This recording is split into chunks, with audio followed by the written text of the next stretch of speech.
Vote চোর, এরা গদি চোর, এরা ভোট চোর, এরা গদি চোর, এরা ভোট চোর, এরা গদি চোর, এরা ভোট চোর।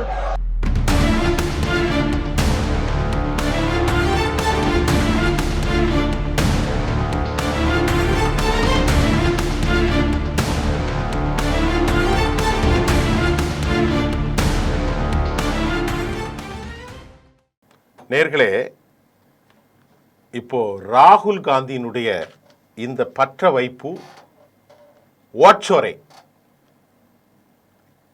இந்தியா கூட்டணிக்குள்ள பெரிய இணக்கத்தை ஏற்படுத்தி இருக்கிறது. இந்த செய்தியில் ரொம்ப முக்கியமாக நம்ம நிறைய பேசுகிறோம். நேற்று 4300 கோடி ரூபாய் எதுவுமே தெரியாத 10 லெட்டர் பேடு கட்சிகளுக்கு எப்படி போச்சு அப்படின்ட்டு டைனிக் பாஸ்கருடைய அந்த செய்தியை உங்களுக்கு நான் தந்திருந்தேன். இன்றைக்கு மமதா பானர்ஜி என்ன சொல்கிறார் என்று சொன்னால், பாரதிய ஜனதாவுக்கும் அவர்களுக்கும் இடையே நடந்த அந்த விவாத குழப்பத்தினூடே அவர் சொல்கிற வார்த்தையை நீங்கள் பாருங்கள். மமதா பானர்ஜி மோடி ஒரு திருடன் இப்படியே சொல்றார். மோடி ஒரு திருடன் அல்ல, மோடி மிகப்பெரிய திருடன், மோடி திருடன். கேட்பதற்கு எனக்கு அந்த செய்தியை வாசிக்கிறதுக்கே கொஞ்சம் கஷ்டமாக தான் இருக்குது. ஏன்னா நம்ம உயர்வாக மதிக்கக்கூடிய நம்முடைய பிரதமர் அவர்களை பார்த்து மேற்கு வங்கத்தினுடைய ஒரு பெரிய ஆளுமை மமதா பானர்ஜி அவர்கள் நேற்று அவர் கூச்சலுக்கிடையே அவர் வைத்த வார்த்தை தான் மோடி மிகப்பெரிய திருடன், மோடி திருடன், அமித்ஷா ஒரு திருடன், பாஜக திருடன், பாஜக ஒரு ஓட்சோர், பாஜக ஒரு வாக்கு திருடன், இது மக்களின் வாக்கை திருடி உள்ளது. எவ்வளவு பெரிய வார்த்தை பத்திலாம் ஒரு ஒருமையிலே சொல்றாங்க. மோடி திருடன், அமித்ஷா ஒரு திருடன், பாஜக ஒரு திருடன், மக்களின் ஆணையை திருடி இருக்கிறது ஓட்சோர் என்று மேற்கு வங்கத்தினுடைய முதலமைச்சர் அம்மா மமதா அக்கா அவர்கள் சொல்லியிருக்கிறார்கள். அவர்களை அப்படித்தான் அங்கே அழைக்கிறார்கள். நீங்கள் வாக்களிப்பதற்கு எதிரானவர்கள், நாங்கள் எந்த மொழிக்கும் எதிரானவர்கள் அல்ல. இந்த 2 பேருக்கு இடையில சட்டமன்றத்தில் நடந்திருக்கக்கூடிய அந்த விவாதத்தில் சொன்னார், நீங்கள் ஆட்சியில் இருந்தால் ஜனகன மன இந்தியாவின் தேசிய கீதமாக இருந்திருக்கும், இந்தியாவின் தேசிய கீதமாக இருந்திருக்கும் வங்காள மொழி பேசுவது தேச விரோதம் என்று நீங்கள் கூறுகிறீர்கள், மக்கள் உங்களை மன்னிக்க மாட்டார்கள் என யார் சொன்னார்? மமதா பானர்ஜி சொன்னார். அதற்கு பிறகு இந்த விஷயம்லாம் நடந்த பிறகு பாரதிய ஜனதாவினுடைய சுவேந்த அதிகாரி தன் பேட்டியில் வங்க சட்டமன்ற வரலாற்றில் மிக ஒரு இருண்ட நாள் இவர் சொல்றார். அவர்கள் எதிர்க்கட்சி தலைவர்கள் அல்லது பாஜக எம்எல்ஏக்கள் சட்டமன்றத்தில் இருக்க வேண்டாம் என நினைத்தால் நாங்கள் தொடர்ந்து கூட்டணிகளை புறக்கணிப்போம் அப்படின்ட்டு சொல்லிட்டாங்க.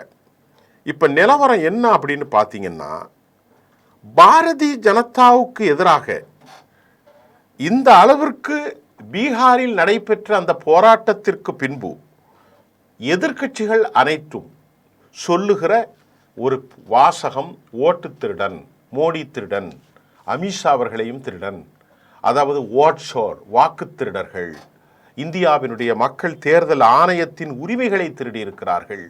இப்பொழுது இது ஒரு பரப்புரையாகவே வடமாநிலங்களில் வேகம் எடுத்திருக்கிறது. தென் மாநிலங்களில் அதன் வீரியம் பெரிய அளவிற்கு இன்றும் ஈடுபடவில்லை. மமதா ஆளும் மாநிலங்களில் வங்க மொழி புலம்பெயர்ந்தோருக்கு எதிராகத்தான் இந்த துன்புறுத்துதல் நடப்பதாக, இது ஒரு வேண்டுமென்றே அரசியல் உள்நோக்கத்தோடு செயல்படுவதாகவும் அவர் மீது குற்றச்சாட்டு வைக்கப்பட்டது.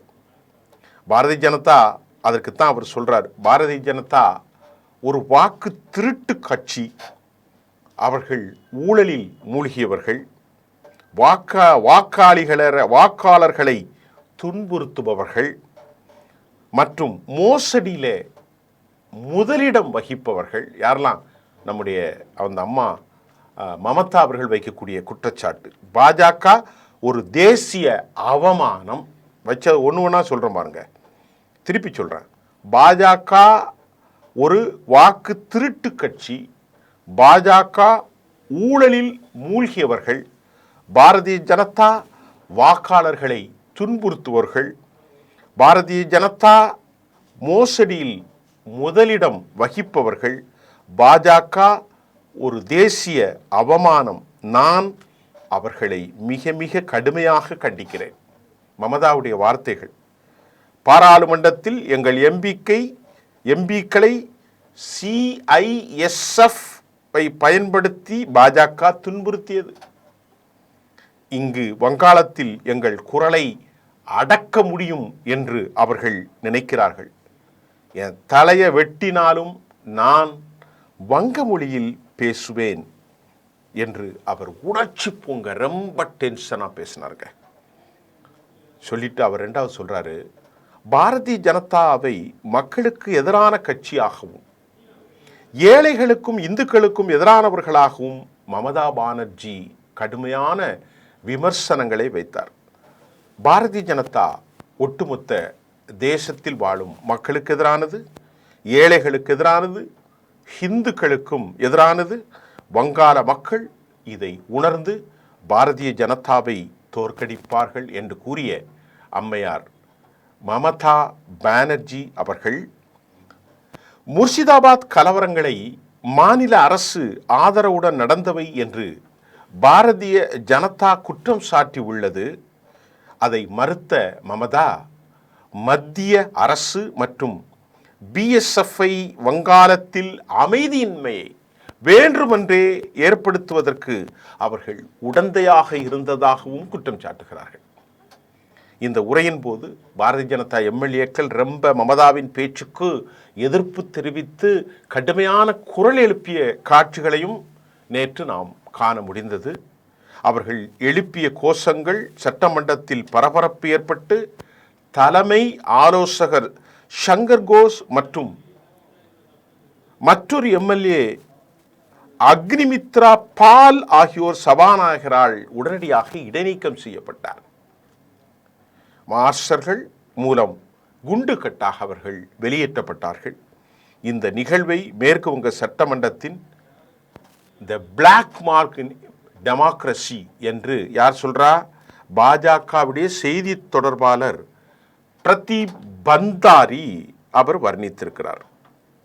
இப்போ உண்மையிலேயே வங்காள மொழி பேசும் மக்களுக்கு எதிராக அல்லது வங்காள மொழி கலவரங்கள், முர்ஷிதாபாத் கலவரங்கள் இதையெல்லாம் மேற்கொண்டாலும் கூட இந்த செய்தியின் ஊடாக நாம் அறிந்து கொள்ளக்கூடிய மிக முக்கிய ஒரு கண்டென்ட் என்னன்னா, இந்தியாவில் பீகார் விவகாரம், 65 லட்சம் வாக்காளர்கள் விவகாரம் இந்தியா முழுவதும் சூடு பிடிக்கிறது. நல்லா கவனிங்க. இந்தியா கூட்டணியுடைய அடிநாதமாக இருக்கும் மமதா பானர்ஜி, உத்தவ் தாக்கரே, அகிலேஷ் யாதவ், தேஜஸ்வி யாதவ், MK ஸ்டாலின், அதே போன்று காங்கிரஸ் கட்சியில் உள்ள மற்ற மாநிலங்கள், சித்தராமையா, DK சிவகுமார், கம்யூனிஸ்ட் கட்சியினுடைய பிரணாய் விஜயன், வடகிழக்கு மாநிலங்கள், மகாராஷ்டிரா இல்லையா, ஜார்க்கண்டினுடைய சோரன், இப்படி எல்லாரும், தெலுங்கானா மாவட்டத்தில் இருக்கக்கூடிய அந்த காங்கிரஸ் தலைமை, ஒரிசா, எல்லோருக்கும் ஒரு பதட்டம் ஏற்பட்டு விட்டது. என்ன பதட்டம் என்றால், தொடர்ந்து 10 ஆண்டுகளுக்கு மேலும் இவர்கள் வெற்றி பெற்றதும் ஒரு சம்பவங்களும் கூட நேரடியாக அவர்கள் வெளியிட மறுப்பதும் பேசுவதும் ஜனநாயக விரோத அரசியல் அமைப்புக்கு எதிரானதோ என்ற கருத்தையும் அகிலேஷ் யாதவ் போன்றவர்கள் பதட்டத்தை வெளிப்படுத்துவதையும் நாம் இந்த செய்தியிலே அவதானிக்கிறோம்.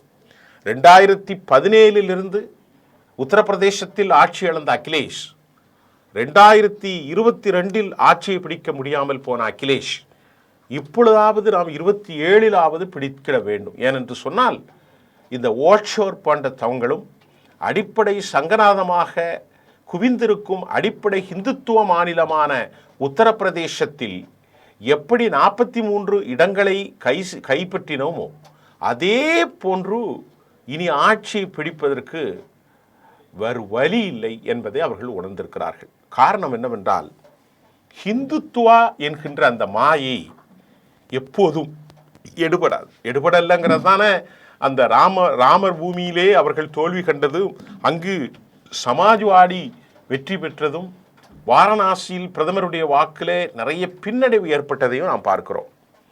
அதே போன்று பீகாரில் எடுக்கப்பட்ட அந்த கருத்து கணிப்பில் கூட பாஜக பெரும் பின்னடைவை சந்தித்திருக்கிறது. அதே போன்று மகாராஷ்டிராவில் 6 மாதத்திற்கு முன்பு 30 இடங்களில் வெற்றி பெற்ற இந்தியா கூட்டணி அதற்கு பிறகு 238 இடங்களை இழந்திருக்கிறது.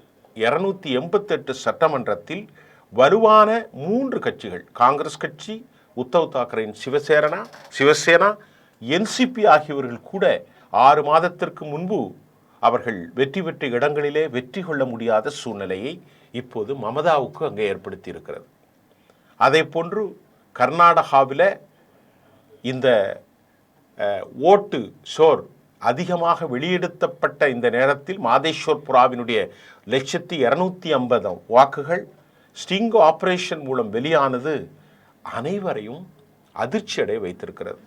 ஒரிசாவில் பதிவான வாக்குகளை விட எண்ணப்படுகிற போது 12% அதிக வாக்குகள் பதிவானதும், 300 சதுர அடியில் 1000 வாக்குகள், 80 வாக்குகள், 480 வாக்குகள் இருப்பதும், ஒரே வீட்டில் 957 வாக்குகள் இருப்பதாக பீகாரில் பதிவு செய்யப்பட்டதும், 22 லட்சம் மக்கள் புலம்பெயர்ந்தார்கள், 36 லட்சம் மக்கள் இறந்தார்கள், 8 லட்சம் மக்கள் கள்ள ஓட்டு என்று ஒட்டுமொத்தமாக ஷர் நடவடிக்கையின் மூலமாக ஞானேஸ்வரர் குமாருடைய இந்த நிலை பதிலளிக்க முடியாதான் இன்னைக்கு காட்டுத்தீ போல் இந்தியா கூட்டணியிலே பரவுகிறது.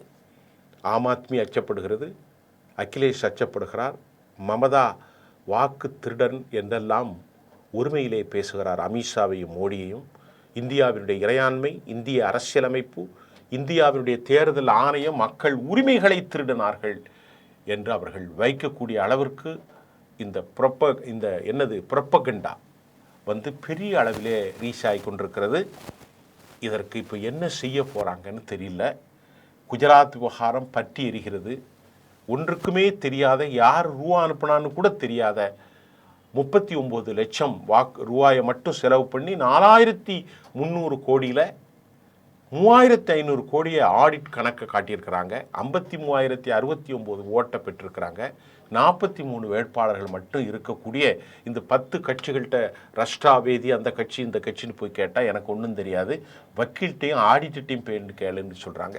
இதற்கும் இந்திய தேர்தல் ஆணையம் மௌனம் காட்பது, மமதாவின் இந்த கடுமையான பேச்சுக்கள் இந்திய அரசியலில் பெரும் தாக்கத்தை வரும் நாட்களில் ஏற்படுத்தும். அதில் எந்த சந்தேகமும் இல்லை. நம்ம செய்தியை பயாஸ் இல்லாமல் கொடுக்கணும். ஏன்னா ஒரு பக்கமாக பேச முடியாது. இது பார்ப்பவர்களுக்கு மோடி அமித்ஷாவுக்கான எதிரான பேச்சாக தெரியலாம். அப்படி அல்ல. செய்திகள் எப்படி இருப்பினும் அதை அப்படியே நாம் கொடுக்க வேண்டும். இந்தியா கூட்டணி பெரும் ஊழல்கள் செய்தால் அதையும் நாம் கொடுக்கத்தான் வேண்டும். அப்பொழுதுதான் பார்ப்பவர்களுக்கு அதனுடைய உண்மைத்தன்மை விளங்கும் என்பதை நாம் தெளிவாக சொல்கிறேன். உண்மையிலே தேர்தல் கமிஷன் நடந்து கொள்ளக்கூடிய முறை மாபெரும் தவறு, டிரான்ஸ்பரன்சி இல்லாதது பெரும் தவறு. இது உண்மையிலேயே வெற்றி தோல்வியை தாண்டி ஒரு அவமானகரம் என்பது தாண்டி இந்தியா முழுவதும் எதிர்க்கட்சிகளுக்கிடையே, இந்தியா கூட்டணிக்கிடையே பெரும் பரபரப்பத்தையும் ஒரு tremendous effect on Indian society என்பதுதான் உண்மை. அடுத்த செய்திகளோடு சந்திப்போம். நன்றி.